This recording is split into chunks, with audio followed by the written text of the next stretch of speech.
اللہ کا شکر ہے، کروڑوں شکر ہے، بے حساب شکر ہے کہ آہستہ آہستہ سماعتوں کا ذوق بھی بدل رہا ہے اور خطابت کا انداز بھی بدل رہا ہے۔ جس گھر بچے کی شادی یا بچی کی شادی ہوتی ہے، اس گھر والوں کی پوزیشن یہ ہوتی ہے کہ اندر سے جس کی شادی ہوتی ہے وہ بھی خوش ہوتا ہے، چاہے وہ لڑکا ہو یا لڑکی، اور دونوں خاندان والے بھی اندر سے خوش ہوتے ہیں۔ لڑکے کی ماں، لڑکے کے باپ اس وجہ سے خوش ہوتے ہیں کہ میرے بیٹے کے سہرے کے پھول کھل گئے، اور لڑکی کی ماں اور لڑکی کا باپ اس لیے خوش ہوتا ہے کہ اللہ ایک عظیم ذمہ داری سے ہمیں سبکدوش کر رہا ہے۔ خوشی دونوں جانب ہوتی ہے، اور پھر ان دونوں خاندان کی اور لڑکے لڑکی کی خوشی کی وجہ سے پورا خاندان خوشیوں میں، دوست احباب خوشیوں میں، رشتہ دار خوشیوں میں، سب خوشیوں میں ڈوبے ہوئے نظر آتے ہیں، اور اس کا اظہار اچھے کپڑے پہن کر شریک ہونے میں، تحفے تحائف دے کر اپنی مسرت کا اظہار کرتے ہیں۔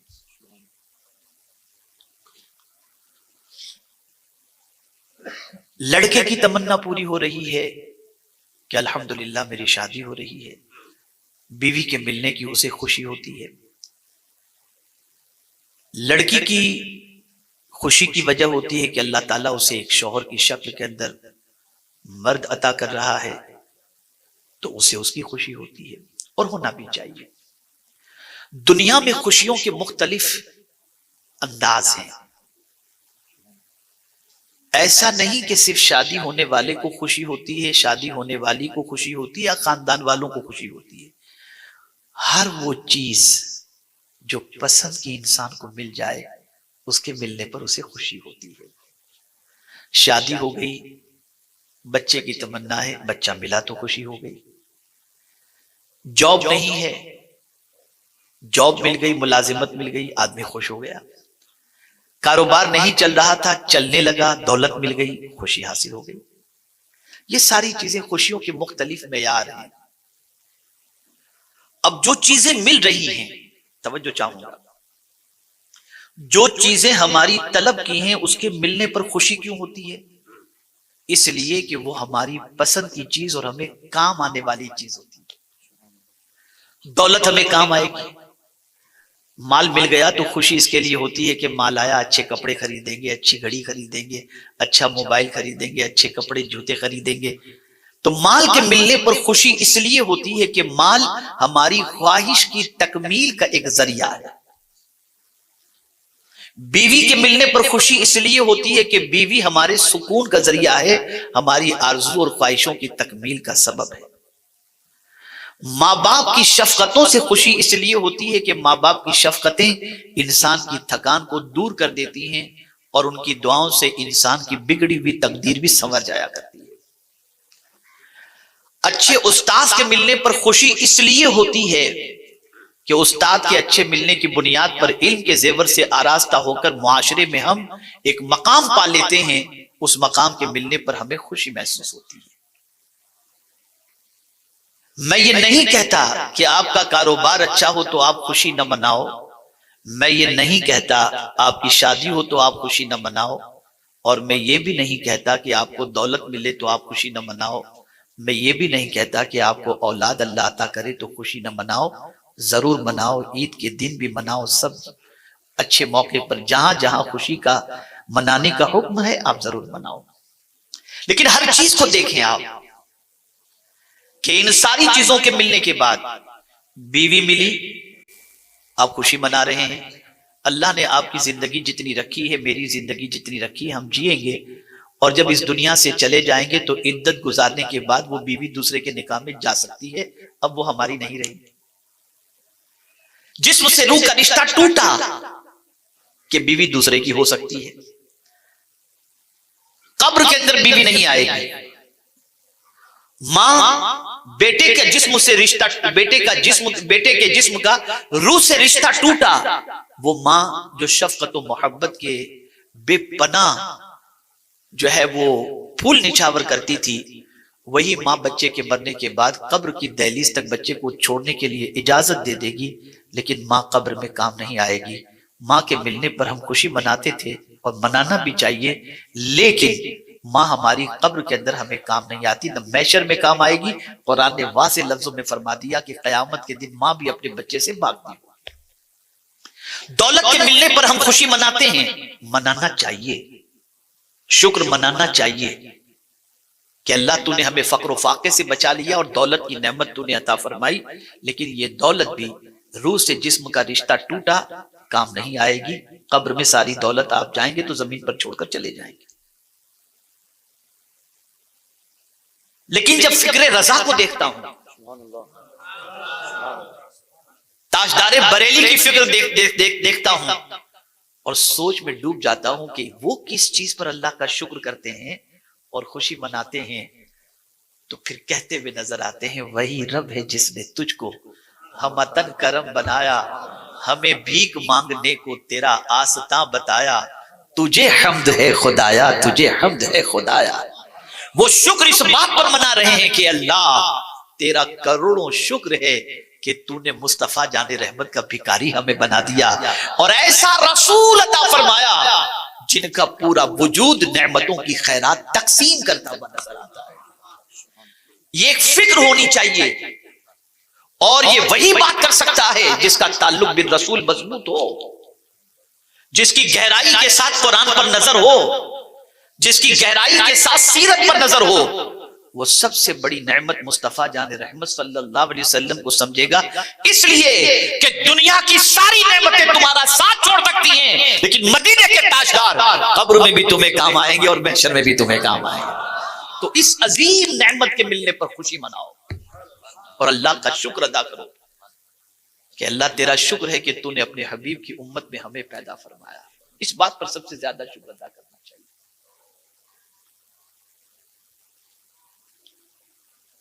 اور اسی لیے کہنے والے نے کہا من علینا ربنا اذ بعث محمدا ایدہ بایدہ ایدنا باحمدا ارسلہ مبشرا ارسلہ ممجدا صلو علیہ دائما صلو علیہ سرمدا اللہم صلی علی سیدنا و مولانا محمد معدن الجود والکرم وآلہ واصحابہ وبارک وسلم۔ تو جب ایک انسان کی سوچ یہ بن جائے کہ اللہ کی سب سے بڑی نعمت مصطفیٰ جان رحمت صلی اللہ علیہ وسلم ہے، اور اسی نعمت کے صدقے میں ساری نعمتیں ہمیں ملی، وہ جانے نعمت ہیں۔ زمین ملی حضور کے صدقے میں، آسمان ملا حضور کے صدقے میں، ماں باپ ملے حضور کے صدقے میں، ایمان ملا حضور کے صدقے میں، قرآن ملا حضور کے صدقے میں، رحمان ملا حضور کے صدقے میں، رزق مل رہا ہے حضور کے صدقے میں، زندگی ملی حضور کے صدقے میں، جنت بھی ملے گی تو حضور کے صدقے میں اللہ عطا فرمائے گا۔ تو اس عظیم نعمت کے ملنے پر اللہ کا کیا کرنا چاہیے؟ شکر ادا کرنا چاہیے۔ اب آئیے، چونکہ شادی سے متعلق یہ پروگرام ہے تو میں کچھ باتیں عرض کرتا ہوا چلوں۔ ہر نعمت کے ملنے پر اللہ کا شکر ادا کرو۔ نعمتوں میں سب سے بڑی نعمت حضور صلی اللہ علیہ وسلم کی ذات بابرکت۔ اب آپ دیکھیں اللہ کو اپنی حمد کتنی پسند ہے کہ جب حضرت آدم علیہ الصلاۃ والتسلیم کے جسم کے اندر روح پھونکی گئی اور آپ کو چھینک آئی تو پہلا جملہ آپ کی زبان سے نکلا الحمدللہ۔ یہ میرے کریم کو اتنا پسند آیا کہ سورہ فاتحہ کی ابتدا اسی جملے سے ہو گئی، الحمدللہ۔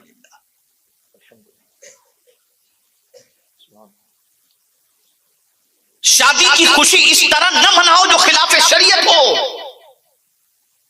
اس خوشی کا شکر اس طریقے سے مناؤ الحمدللہ، مولا تیرا شکر ہے کہ تو نے یہ خوشی کے دن ہمیں دکھائے۔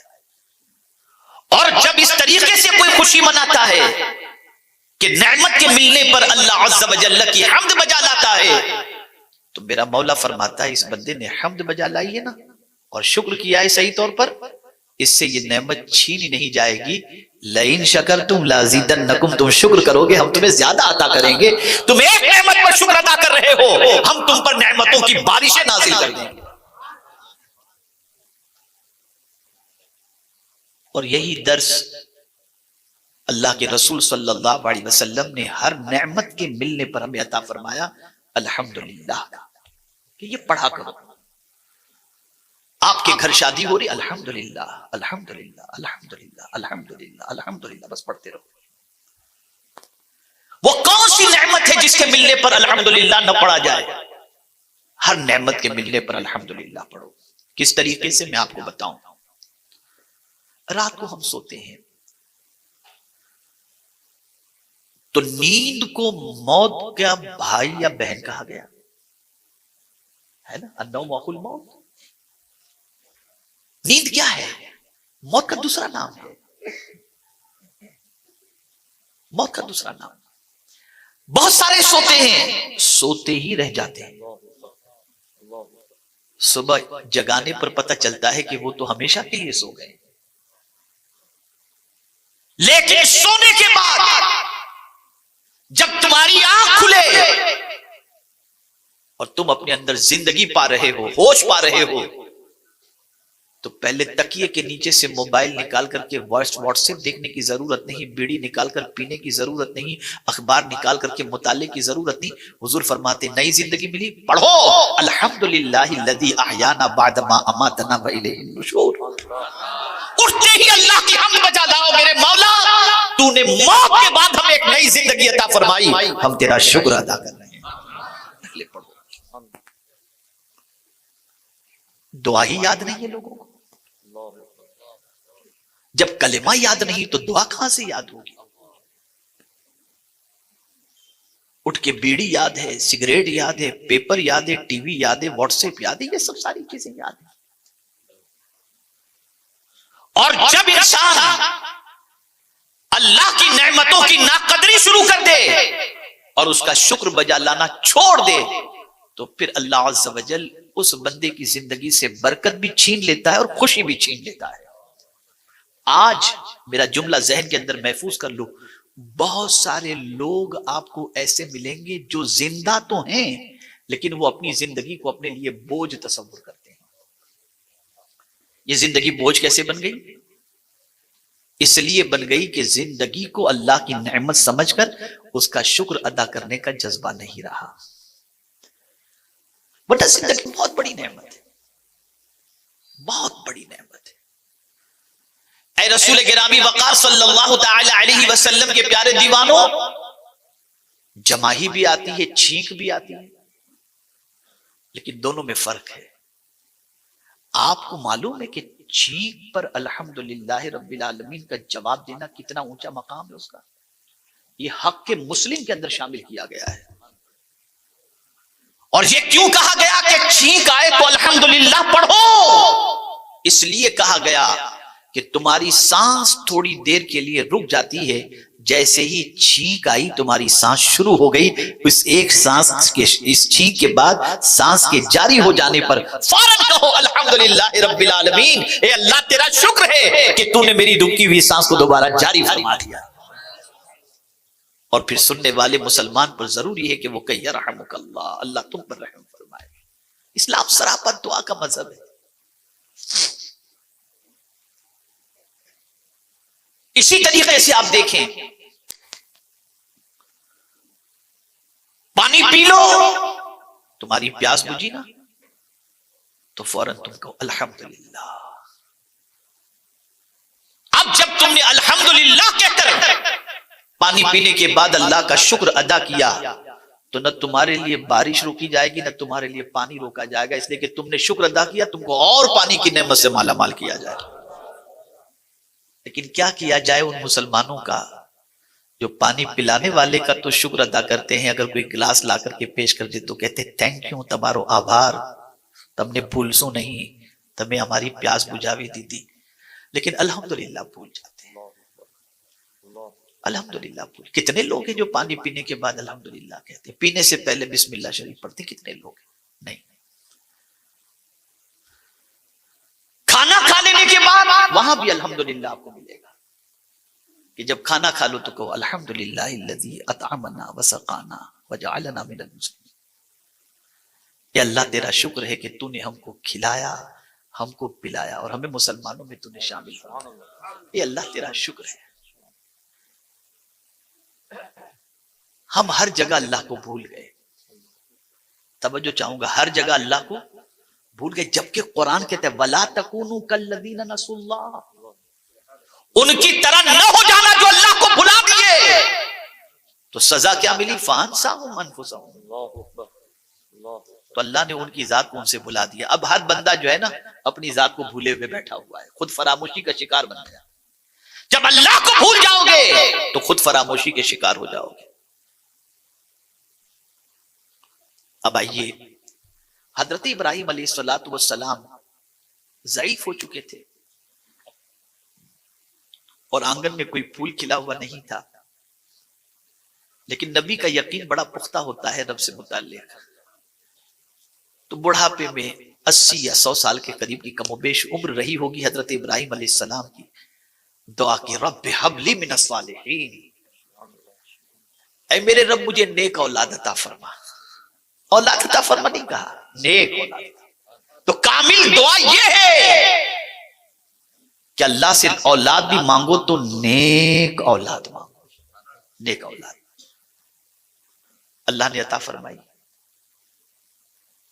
نکاح کرنے کا ایک مقصد یہ بھی ہونا چاہیے کہ اللہ ہمیں صاحب اولاد کرے، اس لیے کہ اولاد اتنی بڑی نعمت ہے کہ وہ اولاد اگر سیدھے راستے کی مسافر ہو تو نجات کا ذریعہ بن جائے گی، اور اس کی مغفرت کی دعا کرنے کے عوض کے اندر اللہ تعالیٰ ماں باپ کی مغفرت بھی فرما دے گا، اور اس کی نیکیوں کے عوض کے اندر اللہ تعالیٰ اس کے ماں باپ پر بھی کرم کی نظر فرمائے گا. ہر نبی کی زندگی یہی رہی کہ انہوں نے شادی کی. یہاں شادی کے حوالے سے، نکاح کے حوالے سے ایک مسئلہ بتا دوں. جس نے نکاح اس نیت سے کیا کہ میں صرف اپنی خواہش پوری کروں گا، نکاح ہو جائے گا لیکن عبادت کا ثواب نہیں ملے گا. عبادت کا ثواب نہیں ملے گا. لیکن نکاح کرنے والا یہ نیت کرے میں اپنے نبی کی سنت پر عمل کر رہا ہوں، خواہش بھی پوری ہوگی اور نکاح کرنے پر عبادت کا ثواب بھی اللہ تعالیٰ. یہ ہے صدر الشریعہ علیہ رحمت اللہ رضوانی سے لکھا ہے.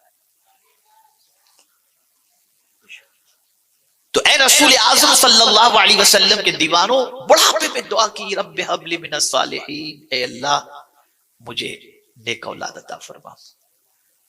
اللہ نے عطا فرما دی. آج ہمارے یہاں بڑھاپے میں بچہ گھر میں پیدا ہو جائے، لڈو بٹیں گے، کیک بٹیں گے، مٹھائی بٹے گی، سب کچھ بٹے گی. انکار نہیں ہے، بانٹو، خوشی کا اظہار کرو، کوئی ناجائز کام نہیں ہے. ہاں ڈانڈیا، خلاف شریعت، ڈھول باجے تاشے، یہ ساری چیزیں منع ہیں، لیکن آپ خوشی کا اظہار مٹھائی تقسیم کر کے، کھانا کھلا کر اس طریقے سے کر رہے ہیں، کوئی پرابلم کی بات نہیں.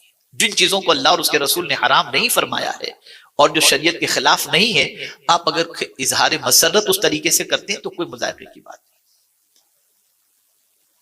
لیکن نبی کی تعلیم کیا ہے؟ اللہ نے تمہاری تمنا پوری کی، تمہاری زبان پر پہلے جو چیز ہونی چاہیے وہ کیا؟ حضرت ابراہیم علیہ الصلوۃ والتسلیم کو اللہ تعالیٰ نے بڑھاپے میں بیٹا عطا فرمایا تو اس کو مینشن کیا شکر کے اندر، الحمدللہ الذی وہب لی علی الکبر. اس ضعیفی کا تذکرہ کیا، اے اللہ تیرا شکر ہے کہ تو نے بڑھاپے میں مجھے اسماعیل اور اسحاق جیسی اولاد عطا فرمائی.